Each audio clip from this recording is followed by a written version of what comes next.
السلام عليكم ورحمة الله وبركاته. النهاردة معانا مسدس من نوادر جدا انك تلاقيها مع حد، نقول عليه سترينجر ارمس اللي هو السترينجر، او ممكن نقول عليه ايه، الزراكة 918، لان هو حرفيا احنا اول ما شفته لا ايه ده، ده هو بالظبط. يعني ايه الفرق ده حتى، يعني مش عارف اقول لكم ايه.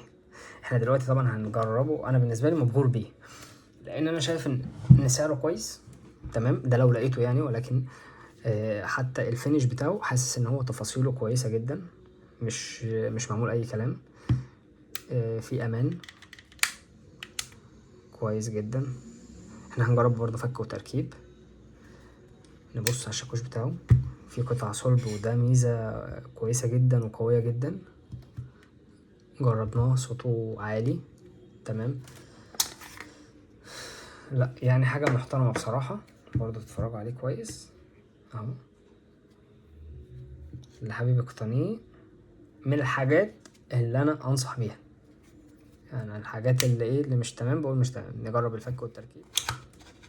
مش محتاجين نفك السوسته بتاعته، ده برضو ميزه كويسه تمام. محتاج يتصين عشان احنا جربناه وما صيناهوش بعديها.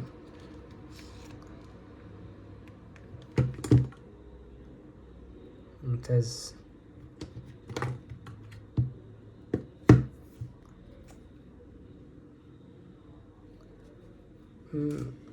محتاجة حجمه خفيف زيادة عن اللزوم، حجمه خفيف زيادة عن اللزوم، ولكن كويس. انا معجب بيه عموما يعني، لان كمان فيها السعرية كويسة والشكل بتاعه عجبني.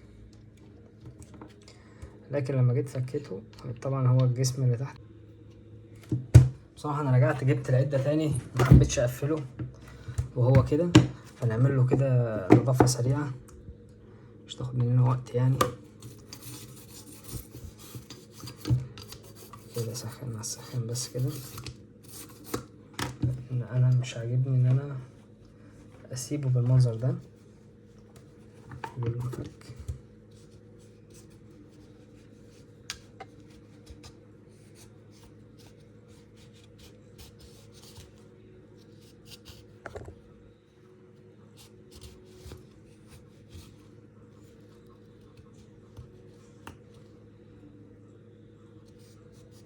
بينزل منه نسخة تانية السترينجر، بتكون مقبض بتاعها بني، كنت نزلته على القناة بتاعت التليجرام او هحط لكم دلوقتي الصور بتاعته برضو هتشوفوها. نوصلها كده تمام. نخش هنا،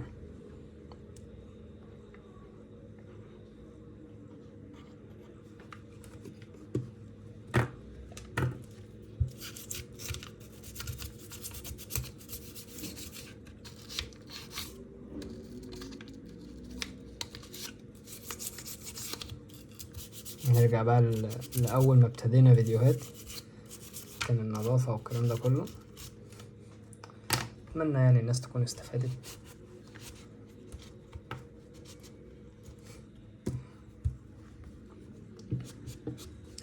بس أنا برضو هرجع وأقول أنا منصحش إن أي حد يفتح المسدس وتفضل بقى تلعب فيه وتفتحه، هيتقطع منك حاجة في الأول وفي الآخر الصوت مش اللي في بالك يعني. لا، على قد النظافة، من انت ضربت خلصت اخر يوم من فوق يا دوبك تشد الاجزاء هتثبت ورا، حط زيتك ودنيتك وامسح، نشف الهبابة والكلام ده كله، هيبقى معاك زي الفل. انا بضطر افتح زي دلوقتي مثلا بنضف من جوه ليه؟ اهمال من اللي قبلي، فاهمني؟ قعدت فترة ما عمره ما نضفه، تراكم، فلا لازم افتحه كده اروق عليه واظبطه.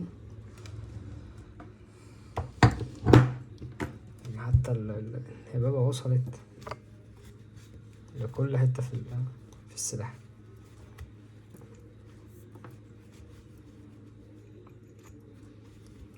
كنت ناوي يبقى فيديو سريع، ولكن منه لله صاحبه أكبرني بقى.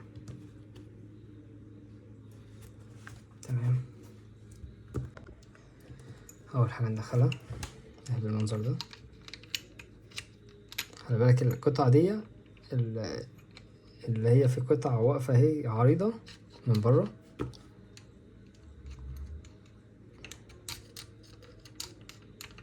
ايوه تمام كده اهي دخلت للآخر اهي تمام. نمسك الماسورة المنزلق ندخله اهو، دخل مكانه زي الفل تمام. نمسح ايدينا بس كده اهو، خلينا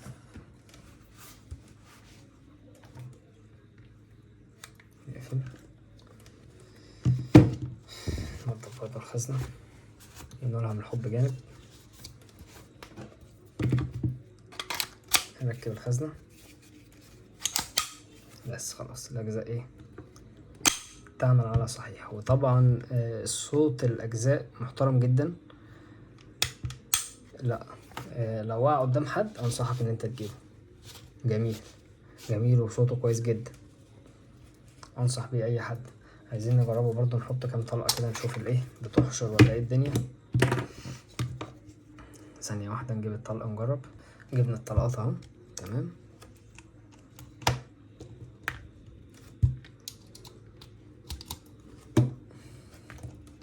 ده طلق بالي، لا نجيب طلق ايه صوت، عشان ده ممكن يغفلنا في اي لحظة عادي، مينفعش طبعا نجرب بيه.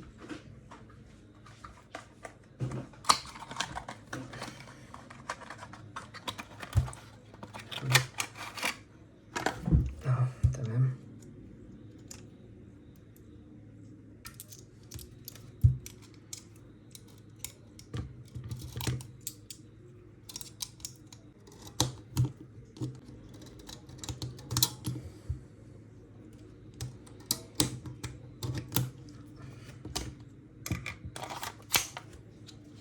بسم الله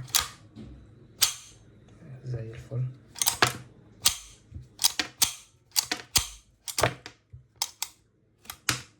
اخر الطلقة دي عشان مضروبة اصلا ومفتوحة من ورا فايه عصلجت معاها، لكن هي زي الفل كويسة جدا عجباني. صاحبة اجزاء كويسة، صوتها كويس جدا، ارتداد انا شايفه كويس، لا تقييمها كويس. وبصراحة لو وقعت قدام حد انصحك ان انت تجيبها، ولكن هي مش منتشرة فصعب تجيبها. متنساش تعمل اشتراك ولايك في القناة، واكتب لي في التعليقات اي حاجة انت محتاجها، واشوفك المرة الجاية في فيديو اقوى من ده بكتير ان شاء الله. سلام.